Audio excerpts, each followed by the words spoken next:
네, 오늘 우리에게 주시는 주님의 말씀은 요한복음 1장 12절 한 절만 보도록 하겠습니다.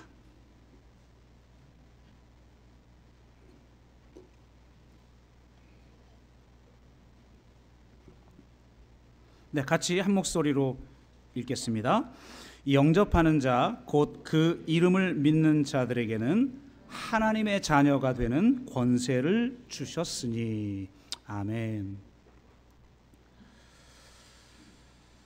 네, 우리가 여러분 다 받으셨죠? 다 빠짐없이. 이게 사실은 뭐 보지 않고 그냥 쭉 설교를 들으셔도 내용은 이해할 텐데, 뭐 메모를 하실 분이나 이런 분들만 또 교재를 보시면서 같이 따라 오시면 될 것 같습니다. 네, 들어가기라고 돼 있죠. 우리가 서로 사랑하지 못하는 이유는 무엇일까요? 그것은 우리가 참 사랑을 경험하지 못했기 때문에 그런 것이죠.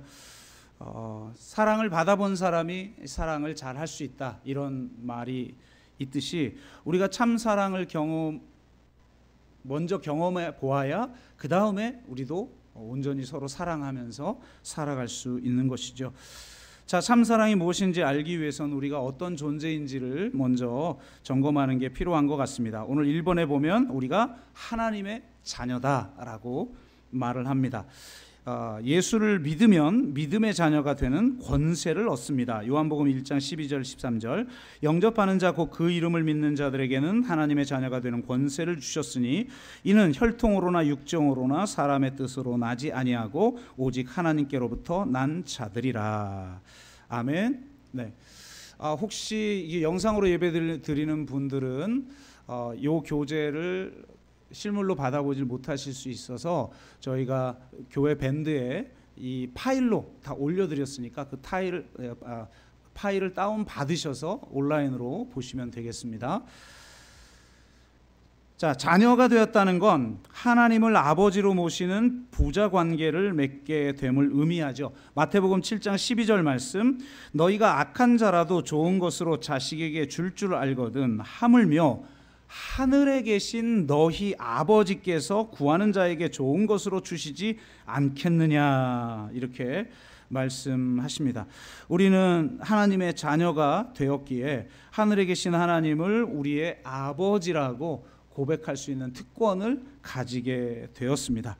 근데 여기서 제가 아버지라고 하는 기호를 사용을 할 때는 여러분 그냥 부모라고 이해를 하시면 좋을 것 같습니다. 왜냐하면 하나님이 무슨 남성도 아니고 여성도 아니고 성을 초월하여 계시는 분이기 때문에, 다만 전통적인 성경에서 하나님을 아버지라고 하는 권위 있는 존재에 대한 하나의 기호로서 아버지라는 단어를 사용하고 있기 때문에 제가 이 부분을 아버지로 진행하고 있지만 부모로 이해를 하면 가장 좋을 것 같습니다.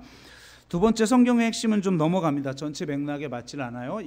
이게 제가 교재가 전에 우리가 쓰던 교재가 아닌 다른 걸로 제가 제작을 실수로 하는 바람에 지금 전체 짜임새는 좀 새롭게 돼야 되는 점 양해를 좀 해주시고, 오늘 보니까 옛날 양육 받으시고 옛날 교재를 가지고 오신 분도 계시더라고요.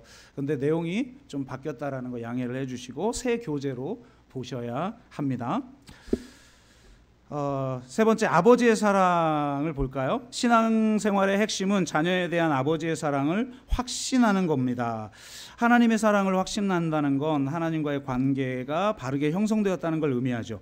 하나님을 믿고 신앙생활을 하면서도 내가 하나님을 잘 알지 못하고 실제로 하나님을 인격적으로 만나지 못하고 그분을 경험하지 못했다라는 건 참으로 안타까운 일이죠. 그것이 사실 우리 인생에서 가장 중요한 어떤 영적 과제로 가져야 될 거라고 생각을 합니다. 하나님이 주시는 놀라운 은혜와 축복을 누리려면 먼저 하나님과 바른 관계를 가져야 하는 거죠. 신앙의 본질은 어떤 종교적인 행위가 아니라 내가 예배를 드리거나 헌금을 하거나 또 교회 섬기거나 하는 어떤 예배적 행위가 아니라 살아계신 하나님과의 인격적인 교제라는 거예요. 이게 신앙의 본질인 거죠. 그분을 알고 그분과의 바른 관계를 맺고 있으면 그분의 능력이, 그분의 축복이, 그분의 부요함이 우리 안에 충만하게 되고 흘러 넘치게 되는 겁니다. 그래서 중요한 것은 우리가 하나님과의 관계를 맺는 것이고 그분 안에 살아가는 거예요.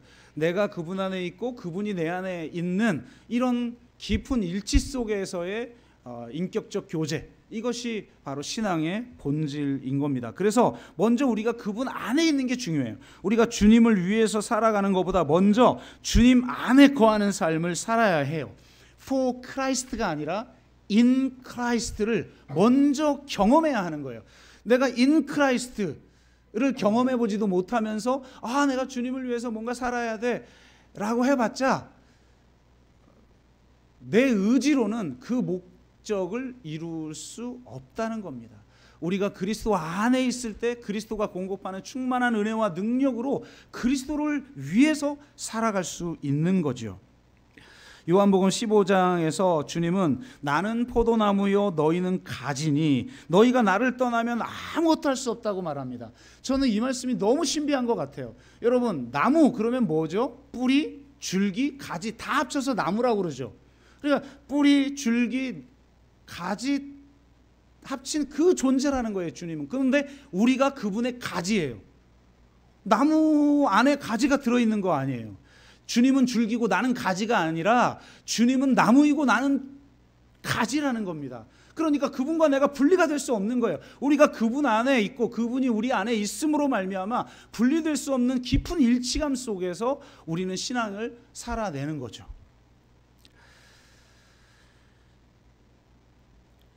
그런데 문제는 이런 신앙생활을 하지 못하게 되는 어떤 문제점이 하나가 있는데요. 그 2번에서 이야기합니다. 육신의 아버지는 하늘에 계신 영적 아버지의 가장 확실한 이미지입니다 라는 거예요. 여러분, 생각해 보면 예수님, 물론 예수님 살았을 당시에는 예수라는 이름이 흔했어요. 그런데 지금은 예수님 그러면 2000년 전 예루살렘에서 죽임 당하신 예수, 그분이죠. 성령님 그럼 오순절날 이 땅 가운데 임한 교회 공동체를 세우시는 바로 그 성령님이죠. 성령님 그런데 다른 걸 생각할 수 없잖아요.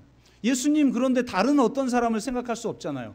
그런데 문제는 뭐냐면 하나님은 우리가 오늘 사도신경에서도 우리가 고백하듯이 하나님 아버지라고 부른다라는 겁니다.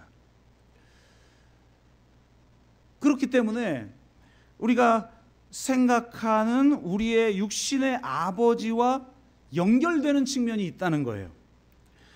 하나님을 하나님 자체로 만나기보다는 나에게 있는 아버지의 이미지로 해석된 하나님 아버지를 만나는 거죠. 이거는 의식적 차원에서 이루어지는 게 아니라 무의식적 차원에서 이루어지는 거예요.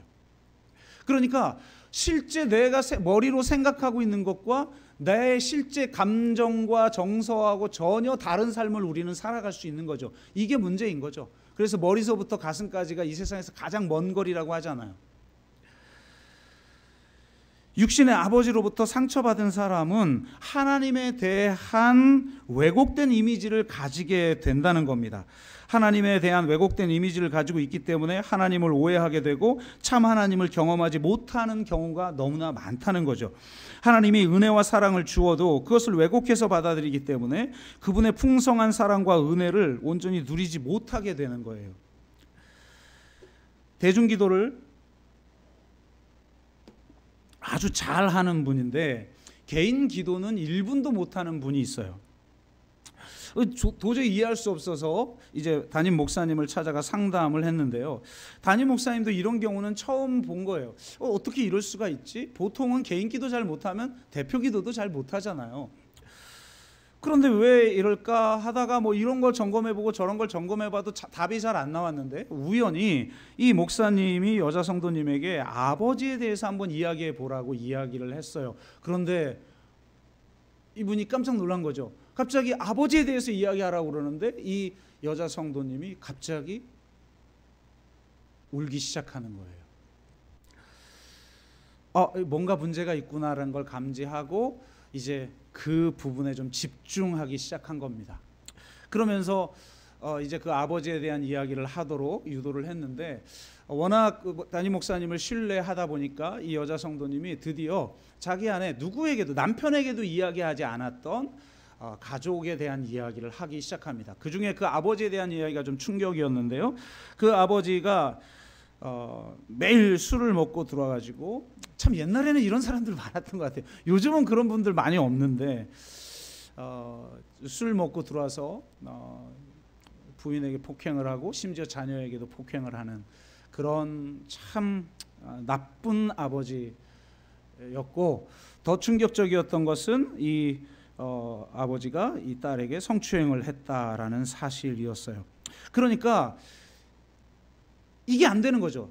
내가 기도할 때는 예수님도 독자적으로 예수님이고 성령님도 독자적으로 성령님인데, 하나님 아버지는 내가 생각하는 하나님 아버지가 투사된 어떤 존재처럼 내가 무의식적으로 그렇게 받아들이더라는 거예요. 그러니 기도의 골방에 들어가서 하나님 아버지라고 하면 내 무의식 속에 담겨져 있는 하나님 아버지가 하고 연결이 되니까, 이게 1분이라도 어떻게 친밀한 기도를 들 수가 있겠습니까? 형식적인 기도야 할 수 있겠으나 친밀한 인격적 기도는 하기가 어렵죠. 그래서 1분도 개인적 기도를 잘 못했던 거라는 게 밝혀진 거예요. 그래서 이 목사님이 이 성도님에게 이 문제를 해결하려면 아버지를 용서해야 합니다. 근데 여러분, 사실 용서가 쉽게 됩니까? 쉽게 되면 용서도 아니죠. 그냥 에이 내 봐줄게 하고 봐주면 되는 거죠. 근데 용서는 내가 도저히 할 수 없는 어떤 것, 그게 용서인 거예요. 그래서 용서는 불가능성의 가능성이에요. 도저히 할 수 없는데 되어지는, 그러니까 용서라고 하는 체험은 마치 기적과 같은 체험인 거예요. 그러니 이게 쉽게 되나요? 잘 안 되죠. 그러니까 처음에는 용서하라고 그러는데 용서도 못하고, 나는 싫어, 용서하기 싫어요부터 시작해서 막 절규하고,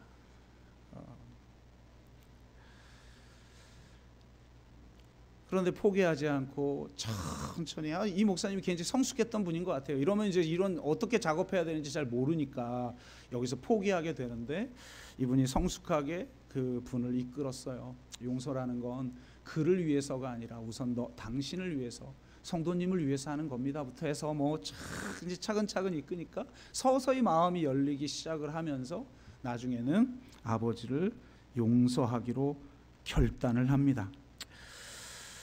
그렇게 아버지를 용서하고 나서 자신의 아버지상을 내려놓고 자기 자신을 위해서 아들까지 아낌없이 십자가에 내어주신 하늘 아버지를 자신의 아버지로 인정하는 고백을 하게 됩니다. 참 놀랍게도 이 일이 있은 후부터 개인 기도를 한두 시간씩 할 수 있게 되었다는 거예요. 왜냐하면 구체적인 인격적 관계를 하나님과 맺을 수 있게 되었기 때문에 그렇습니다. 그렇기 때문에 이런 문제성들을 우리가 해결하지 않으면 안 되는데요. 우리가 그러면 정말 회복해야 할 아버지의 마음은 무엇일까? 제 4번에 나와 있죠. 하나님 아버지의 마음은 탕자를 무조건 사랑하는 것입니다. 여러분 잘 아시듯이 탕자의 비유에 나와 있는 그 탕자는 유산을 요구하죠. 여러분 고대 근동에서 유산은 아버지가 죽고 나서 줄 수 있는 거예요. 근데 아버지가 살아있는데 내가 유산을 달라고 하는 건 아버지를 죽은 자처럼 여겼다는 거예요. 이런 불효가 어디 있어요? 그리고 이 시대는 마을 공동체가 살아있던 시대이기 때문에 마을에서 자식을 이렇게 호로 자식으로 키운다? 이거는 그 아버지의 사회적 죽음을 말하는 거예요. 그 마을에서 얼굴을 들고 다닐 수가 없는 거예요. 그런 취급을 받으면서도 그 자녀에게 유산을 내어줍니다. 그런데 먼 타국에 가서 그걸 다 탕진하고 나서 이제 먹고 살기도 힘드니까 아버지가 생각이 난 거죠. 내가 품꾼의 하나로라도 써달라고 아버지께 빌어야지. 그러고 자기 마을로 돌아오는데, 생각해보세요.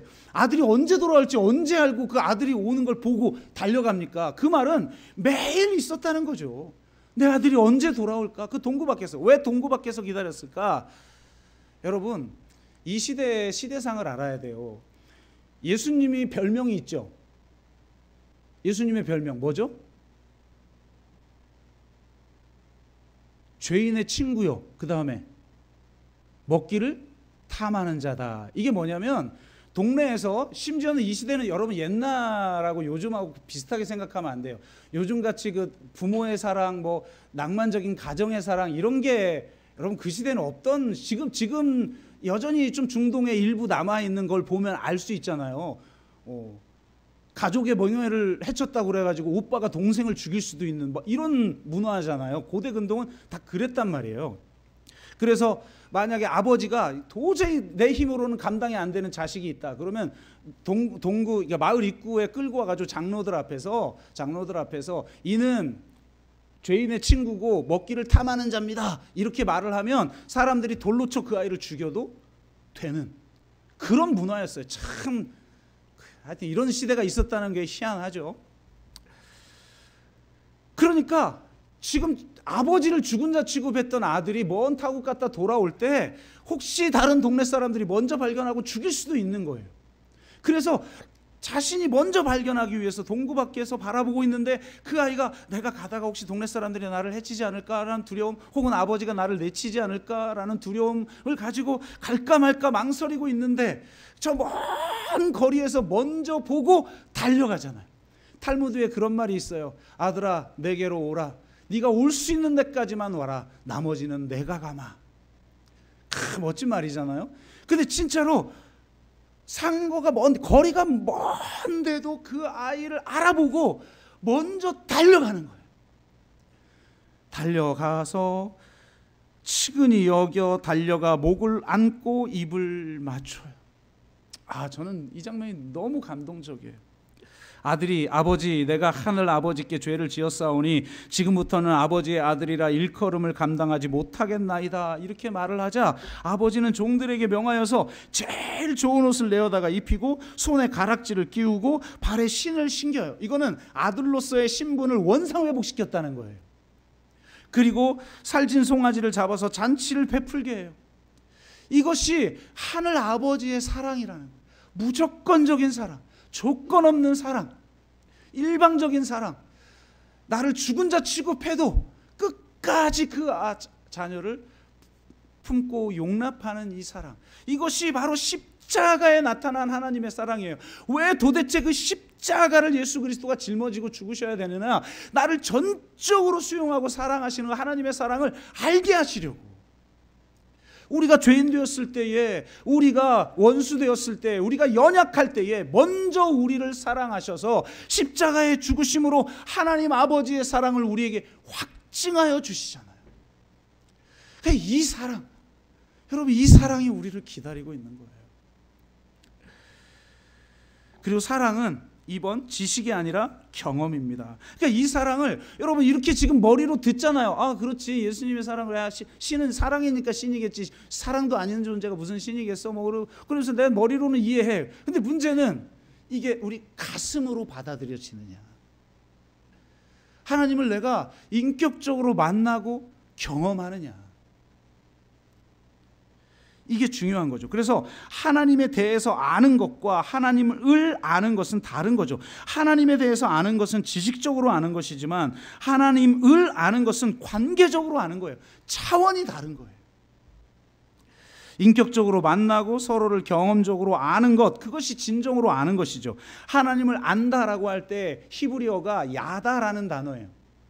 이것은 지식적으로 아는 게 아니라 경험적으로 아는 거예요. 예를 들어 마리아가 이런 말을 하죠. 수태고지를 받고 나서 내가 남자를 알지 못하는데 어찌 내가 아이를 낳을 수 있습니까?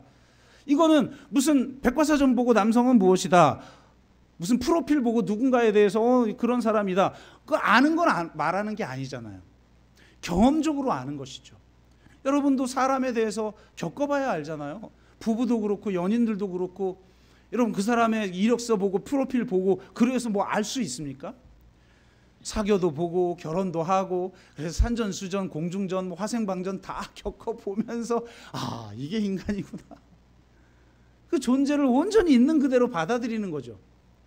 자신의 감정으로, 자신의 관념으로, 자신의 신념으로 끊임없이 상대를 재단하지 않고 그냥 그 상대를 온전하게 이제 이해하고 알게 되는 것. 그건 경험을 통해서만 가능한 거예요. 하나님을 아는 것도 마찬가지인 것입니다. 여러분, 하나님을 단지 지식적으로 아는 것이 아니라 인격적으로, 관계적으로 그분을 만나고 그분의 사랑을 경험하기를 주의 이름으로 축복합니다. 그럴 때 단지 하나님을 믿는, believe in God, 단지 하나님을 믿는 게 아니라 그분을 신뢰하게 돼. 그분을 인격적으로 만나야 그분을 신뢰하게 되고 내 전 인생을 그분에게 의탁할 수 있는 거예요. 그래서 believe in이 중요한 게 아니라 trust in, 그분을 전적으로 신뢰하는가. 여러분, 이건 완전히 신앙생활이 달라요. 예전에 제가 청년부 사역을 할 때 그 청년부의 부장 집사님으로 섬기셨던 분이 전화가 왔어요. 하루는 제가 부목사 시절이었는데 이 장로가 되셨더라고요. 그래서 한번 만나고 싶다고 그래서 만났는데 이제 이런저런 얘기를 해요. 그리고 그러더니 이제 자신의 얘기를 뭐 술술, 이제 제가 그때 이제 내적 치유에 대한 책을 쓰고 나서 그 책을 읽어보고 저한테 전화를 하신 거더라고요. 그래서 이제 그분에게 이제 여러 이야기를 하는데 이제 그분이 이런 말씀을 하시더라고요. 본인은 원래 선교사가 되고 싶었대요. 그런 은혜 받으면 그런 분들 많죠. 아, 나 목사 될 거야, 선교사 될 거예요. 부모들은 죽어나죠. 아, 제가 내적 치유 수양회 하는데 우리 스태프들하고 같이 기도 제목을 나누는데 어떤 분이 울면서 목사님 기도해 주세요. 뭘까요? 그랬더니 우리 아들이 목사가 된대요. 이게 뭐지? 감동받아서 우는 줄 알았더니 저는 우리 아들이 장로 되길 원하는데 세상에 목사가 그 힘든 걸 왜 하려고 그러는지 모르겠어요. 안 되게 기도해 주세요. 얼마나 썰렁하든지. 네? 그러니까 사실은 은혜 받으면 우리 또 목사 되려고 막 하고 또 선교사 되려고 하잖아요. 근데 우리는 또 대부분 장로 하면 좋겠죠. 근데 이분은 선교사가 못 됐어요. 그리고 결국은 하나님이 그걸 막으시는 걸 보면서 아, 하나님, 나는 장로가 될 거다. 그리고 또 장로 되는 분들이 되게 비슷해. 한국교회는 어떤 장로 되고 싶죠? 돈 많이 벌어서 선교사 섬기는 목사. 대부분 그렇거든요. 이분도 그런 거예요. 근데 문제는 이분이 돈을 못 벌었어요. 그리고 너무 가난해. 그 교회, 제가 섬겼던 청년부 섬겼던 그 교회 어렸을 때부터 다녀가지고 이제 장로가 되긴 됐는데 돈이 별로 없으니까 장로 역할을 제대로 못하는 거예요. 한국 교회는 돈 없으면 장로 역할 잘 못하잖아요. 그런데 같이 장로가 된 사람이 있는데 그 사람은 큰 사업체를 해가지고 돈을 잘 써.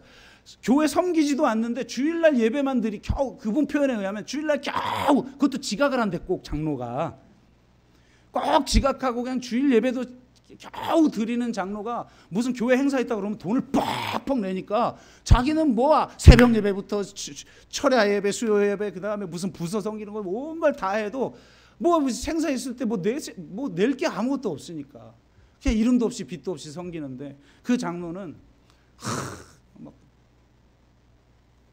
멋있게 섬긴다는 거예요. 정말 하나님 자기가 속상하고 왜 나는 선교사 되는 것도 막더니 돈 많은 장로가 되는 것도 막고 도대체 하나님 왜 이러시는지 모르겠다 그러면서 이제 저한테 상담을 하는 거예요.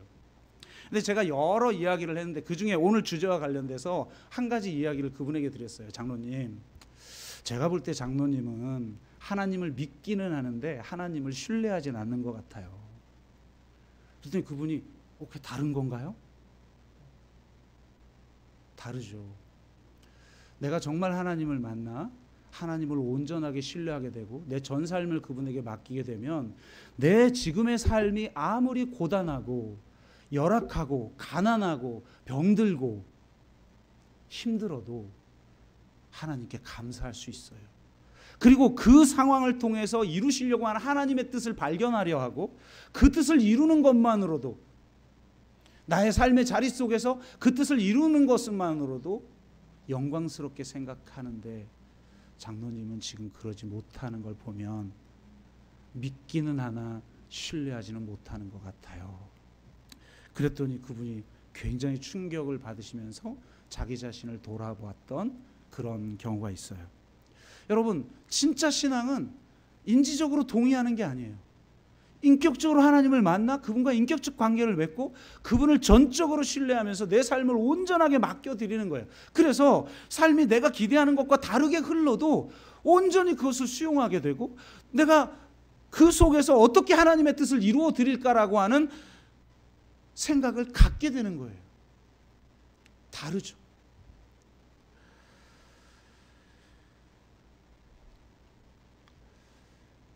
(5번) 상처와 용서. 1. 신앙이 성장하지 못하는 가장 큰 원인은 하나님과의 관계입니다. 그거 맞죠? 제가 앞서 말씀드린 거예요. 그게 성립이 되지, 형성이 되지 아니하면 10년, 20년을 생활해도 성장이 잘 안 돼요. 그러니까 여러분 정말 이 양육 기간 동안에 또 2단계 할 기간 동안에 내가 인격적으로 예배 드리는 중에, 말씀 듣는 중에, 혹은 기도 중에, 혹은 셀 그룹 나눔 가운데 하나님을 좀 경험하기를 원한다 라고 하는 간절한 마음들을 가지시길 주의 이름으로 축원합니다. 그런데 문제는 이 상처는 하나님의 사랑을 경험하지 못하게 만드는 최고의 걸림돌입니다.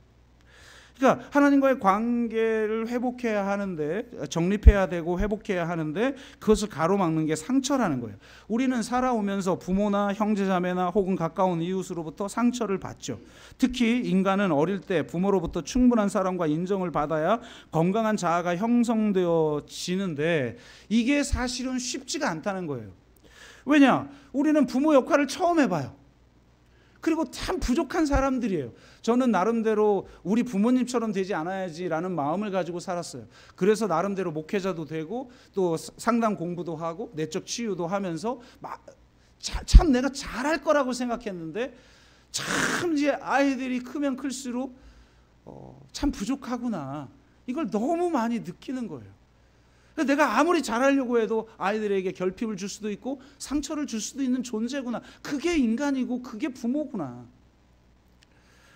그걸 여러분, 그래서 왜 가끔 자녀들 막 잘못되면 아유 부모들이 교육을 잘못시켜서 그래, 이게 막 쉽게 얘기하는 분들, 그 뜨거운 맛을 한번 봐야 돼. 내가 아무리 잘해도 안 될 때가 있어요. 해봐요 한번. 자기가 해봐야 돼. 저도 맨날 부모의 원망만 했거든요. 아이고 우리 부모는 왜 그랬을까 그랬는데 아이고 그렇게 안 하려고 해도 참 부족하더라고요 우리가. 그러니 그리고 또 인생은 내가 원하는 대로 흘러가지도 않아요. 너무 복잡해요. 그러다 보면 수도 없이 많은 사람들이 사랑과 인정에 굶주리게 되고 많은 상처를 지니고 살아가게 돼요. 성인이 되어서도 상처를 안고 마치 어린아이처럼 살아가죠. 이상하게 다른 면은 되게 성숙한데 여러분 가정생활하다 보면 어떤 측면만 되면 꼭 애같이 구는 게 있죠. 배우자가. 안 그래요? 안 그런 사람 없을걸? 지금 뻔뻔하게 지금 아무 문제 없는 것처럼 앉아 계시지만 여러분 없을 때 다 얘기했어요.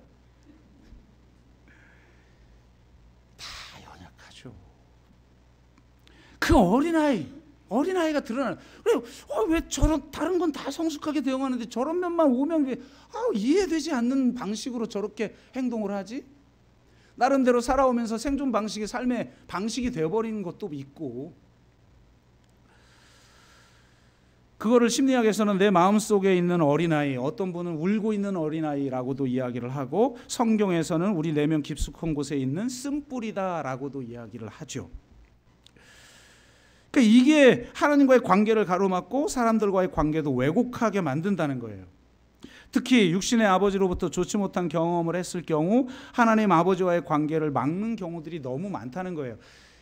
디테일하게 많은 이야기를 할 수 있지만 간단하게 우리가 흔히 경험하는 것만 이야기해 보면 이렇죠.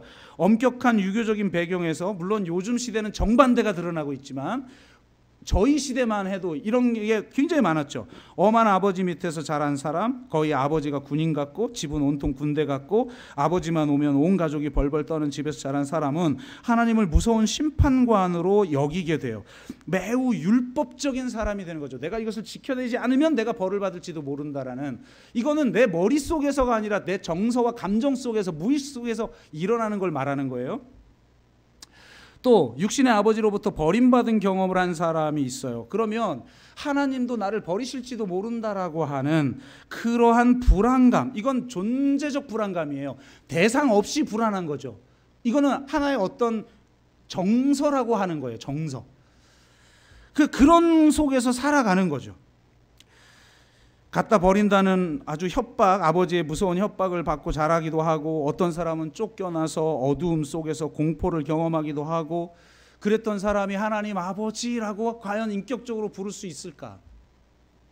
제가 아는 집사님은 하고 대화를 나중에 해보니까 항상 여 집사님인데 치마를 입는 걸 제가 본 적이 없어요. 근데 대화를 하다가 이제 좀 친해지고 나서 대화를 상담을 하고 막 대화를 하는데 보니까 아이고, 어렸을 때 그 아버지가 보통 사람이 아니었더라고요. 말 안 들으면 그냥 얘를 빨가벗긴 채 그냥 집 바깥으로 내쫓아버렸대요.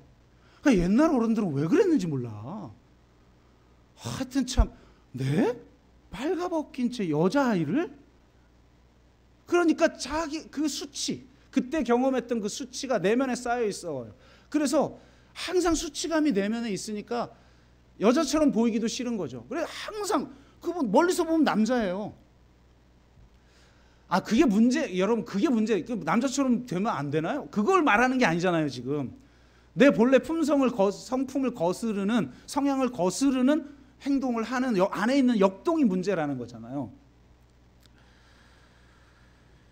사람에 대한 신뢰도 없죠. 깊이 관계를 못 맺어요. 왜? 거절당할 것에 대한 두려움이 늘 잠재되어 있기 때문에 그렇습니다. 심지어는 아버지와 일찍 사별한 사람들 중에 이런 걸 경험하는 사람들도 참 많아요. 그냥 사별을 했을 뿐인데도 그 어린 나이에는 아버지가 자기를 버리고 그냥 먼저 가버렸다라고 하는 그런 생각을 어린아이가 가지게 되는 경우도 많다는 거예요. 그래서 의외로 직접 버림당함을 경험하지 않았는데도 그 내면 깊숙한 곳에서 거절에 대한 두려움 같은 것들이 있는 거죠. 또 정반대로 양육에 대한 훈련 없이 방치되어 자란 사람은 하나님에 대한 진정한 경외감이 존재하지 않아요. 혹은 무능력한 아버지 밑에 자란 사람은 하나님을 신뢰하지 못해요. 그러다 보면 하나님 앞에 자신의 삶을 맡기거나 혹은 담대하게 강청하는 기도를 하지 못해요. 어느 집사님이 내치를 다녀와서 저를 좀 만나자고 해서 만났는데 그 얘기를 하더라고요. 본인이 솔직히 자기는 오랫동안 신앙생활을 했는데도 하나님 앞에 강청하는 기도, 그러니까 도저히 이거는 구할 수 없을 것 같은데도 구하고 불가능할 것 같은데도 구하는 그런 기도를 우리는 하게 되잖아요. 그런데 이분은 그걸 한 번도 해본 적이 없다는 거예요. 왜냐하면 자기 아버지가 너무 무능력해가지고 결국 어머니가 노점상하면서 그 가족을 키워낸 가족이에요. 그러다 보니까 하나님께 뭘 구해봤자 응답되지 않을 거라는 무의식이 자기 안에 있었던 거를 이번에 발견했다는 거예요. 그렇다라는 거를 저도 알고 그 이후에는 이제 담대하게 좀 기도해 볼게요. 이런 얘기를 하시더라는 거죠. 디테일하게 수많은 이야기를 할 수 있지만 예시로 몇 가지만 좀 나누었어요. 이처럼 부모와 자녀와의 관계, 특히 아버지와 자녀와의 관계에서 문제가 발생할 때 하나님과의 관계에도 문제가 발생할 수 있다는 것입니다. 기계적으로 100%가 다 이렇다는 말이 아니라 그런 경향성이 농후하다. 그렇기 때문에 3번 육신의 아버지를 용서해야만 하나님의 사랑을 경험할 수 있습니다. 이렇게 이야기합니다. 참 중요한 문제죠. 구체적인 방법은 그러니까 여러분 두 가지 방향이 우리에게 굉장히 중요한데, 첫째는 육신의 아버지와의 관계 속에서 발생한 문제를 자기 깊은 내면 속에서 해결해야 돼요. 그래야 거기로부터 자유할 수 있어요. 이거를 그냥 회피하고 우리 fight or flight, 제가 자주 얘기하잖아요. 율법의 전략이라고 그랬잖아요. 근데 우리가 내면에도 이런 전략을 써요. 그 미움과 막 싸운다든지 아니면 너무 힘드니까 그 문제를 외면하고 넘어가 버려요. 그런 그 결핍을 어떻게 해결할 거예요? 그래서 해결책 7-1번 보면 고통스럽지만 아버지로 인한 상처를 기억하십시오. 상처를 해결하려면 먼저 기억해야 해요. 도저히 기억하고 싶지 않은 바로 그 사건 속으로 들어가서 자기의 문제를 직면해야 되는 거예요. 그리고 자신 안에 있는 그 아픔을 온전하게 다시 재경험해야 돼요. 상처는 경험해야 사라지는 거예요. 과거의 상처에 직면하여 과거를 재해석하고 재의미화할 수 있을 때 치유가 일어나는 거예요. 이게 그래서 저는 내치를 하거나 제가 1대1로 상담을 하다가 이거는 심각한 문제구나라고 해서 치유 사역을 할 때 반드시 전문 용어인데 기억의 치유라는 작업을 해요. 굉장히 중요합니다. 직면해야 돼요. 자신의 문제에, 자신의 상처에. 그렇지 않는 한 머릿속에서 작동하고 있는 것을 지배하고 있는 더 깊은 곳에 있는 감정과 정서의 문제를 해결할 수가 없는 거예요. 그리고 이 작업에서 가장 중요한 것은 결국 용서다. 어렵지만 이번 기꺼이 용서하십시오. 용서는 하나님의 은혜의 자리로 나아가는 관문입니다. 용서는 감정이 아니죠. 그 사람을 용서할 수 있느냐 없느냐가 나의 감정과 느낌에 달려 있다면 우리는 결코 용서하지 못할 거예요. 내 감정과 상관없이 그 용서가 하나님의 뜻이고 하나님이 원하시는 거라는 걸 온전하게 믿고 수용하고 내가 순종함으로 그 용서하기로 결정하는 거예요. 결단하는 거예요. 이게 시작이에요. 이게. 그러면 그 다음에 용서의 마음과 감정이 따라오게 되는 거예요. 그렇기 때문에 정말 하나님 아버지의 마음을 온전히 경험하기 위해서 우리는 육신의 아버지를 온전히 용서하는 그런 육신의 부모를 온전하게 용서하는 경험들을 하셔야 되는 겁니다.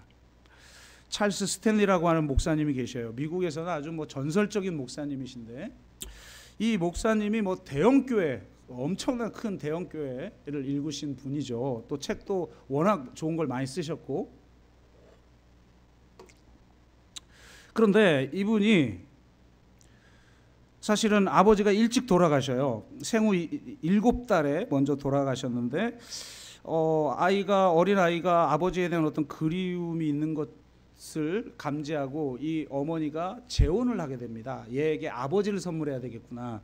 그런데 문제는 이 새아버지가 심각한 문제를 가지고 있는 사람이었다는 거예요. 자신의 적개심과 증오를 오로지 집안에서 푸는 사람이었어요.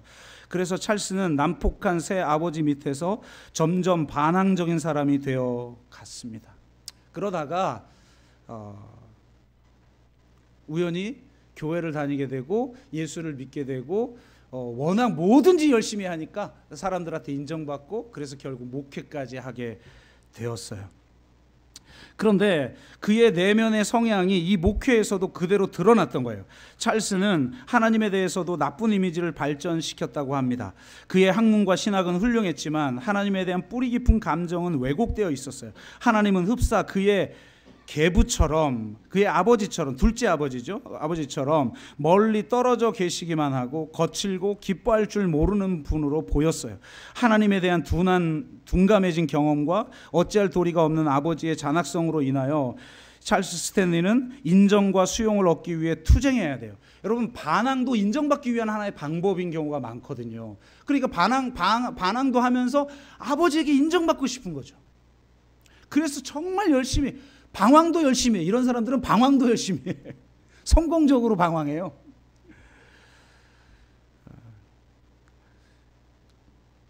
그리고 그 자신을 격려하고 위로해주는 아버지에 대한 온화한 기억이 없기 때문에 항상 외로움과 투쟁해야 돼요. 이런 분들은 이 문제를 해결하지 않으면 결혼을 했는데도 외로워요. 이거 참 문제죠.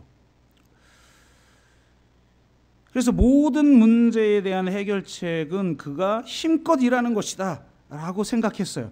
그는 자신의 가치를 인정받기 위해 싸웠으며 자신이 할 수 있다는 것을 최선을 다해 열심히 했고 그리고 인정받았어요.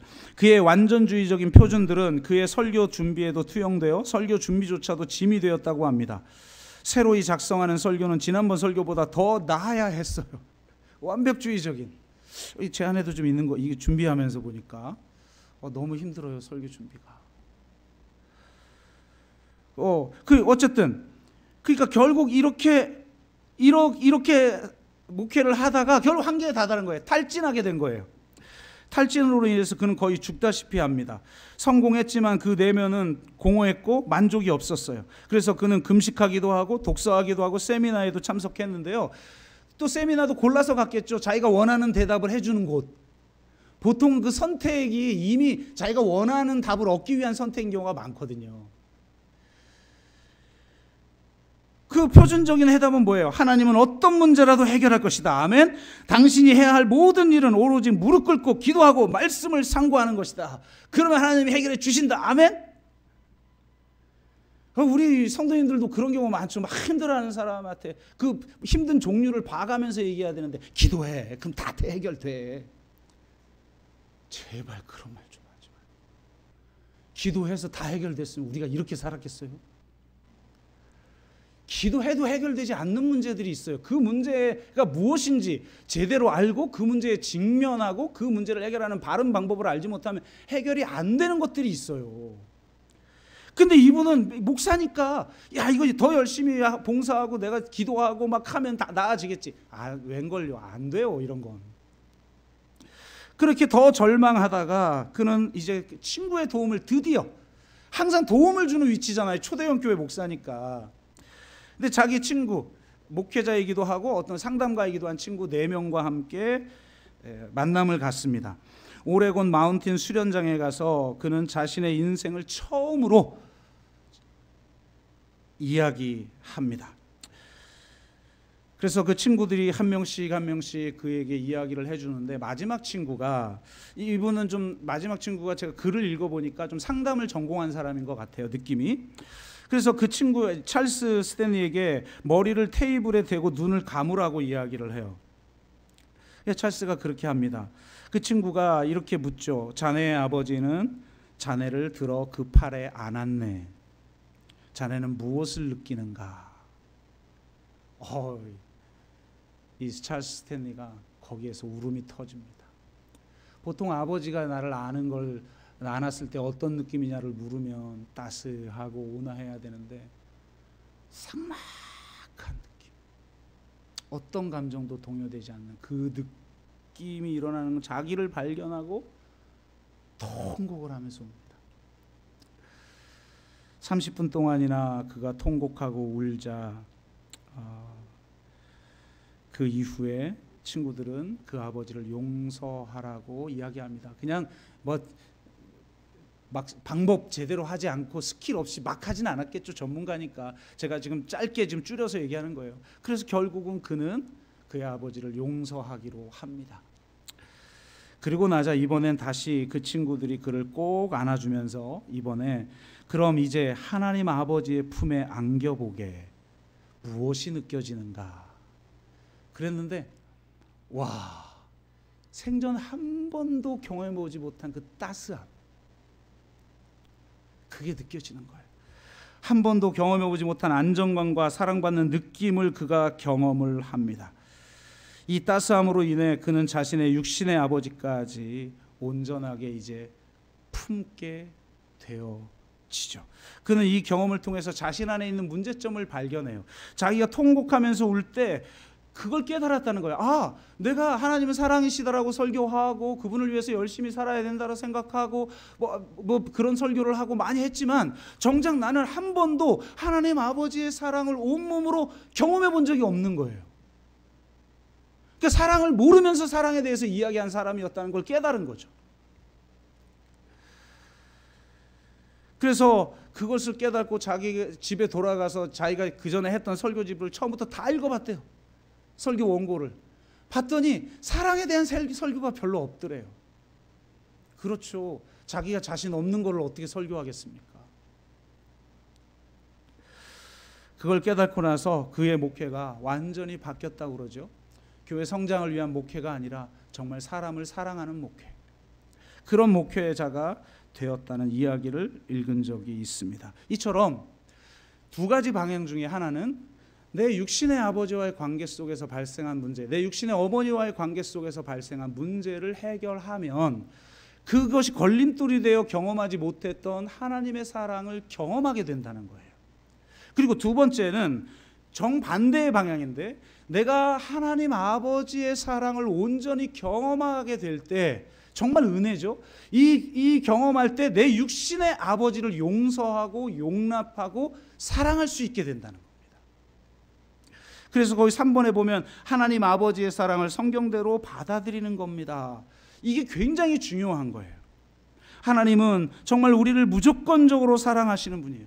우리를 무조건적으로 사랑할 뿐만 아니라 나를 좋아하시고 나를 기뻐하시고 나로 인해 기쁨을 이기지 못하여 하셔요. 즐거워하셔요.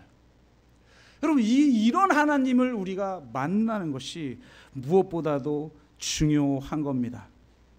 저도 예전에 내적 치유에 대한 공부를 할 때 이것저것에 찾아가서 경험을 했었는데,